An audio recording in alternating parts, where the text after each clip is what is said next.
আজকে একটি ঐতিহাসিক দিবসকে সামনে রেখে আপনাদের সামনে উপস্থিত হয়েছি বাংলাদেশ জামাত ইসলামী কেন্দ্রীয় প্রচার বিভাগের পক্ষ থেকে।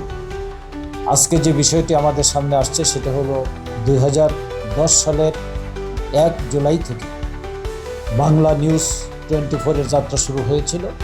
আজকে তারা 15তম বর্ষের পদার্পণ শেষে 16তম বর্ষে পদার্পণ করতে যাচ্ছে, অর্থাৎ 15 বছর পেরিয়ে 16তম বর্ষে পদার্পণ করতে যাচ্ছে। এই দিনে আমরা তাদের এই চলার পথকে আন্তরিকভাবে অভিনন্দন, মোবারকবাদ জানাই এবং শুভেচ্ছা জানাই। মিডিয়ার জগতে প্রত্যেকটি মিডিয়ার গুরুত্বপূর্ণ ভূমিকা বা অবদান রয়েছে। বাংলা নিউজ বস্তুনিষ্ঠ সংবাদ পরিবেশন, মানুষের মতামত তুলে ধরা, জনমত তৈরি করা, সত্যের পক্ষে, সাদাকে সাদা কালোকে কালো বলার পক্ষে বলিষ্ঠ ভূমিকা পালন করে যাবে, এই বিশ্বাস আমাদের রয়েছে।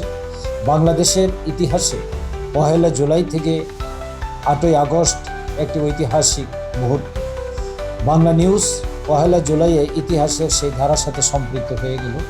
আমরা আশা করব বাংলাদেশে গণতন্ত্র, ন্যায় বিচার, আইনের শাসন, মানবাধিকার এবং জনগণের ভোটাধিকার প্রতিষ্ঠার যে আন্দোলন, লড়াই, সেই লড়াইয়ে বাংলা নিউজ তার গুরুত্বপূর্ণ অবদান রেখে যাবে। আমি তাদের সফলতা এবং ভবিষ্যতে তাদের উত্তরোত্তর সমৃদ্ধি কামনা করছি। আসসালামু আলাইকুম।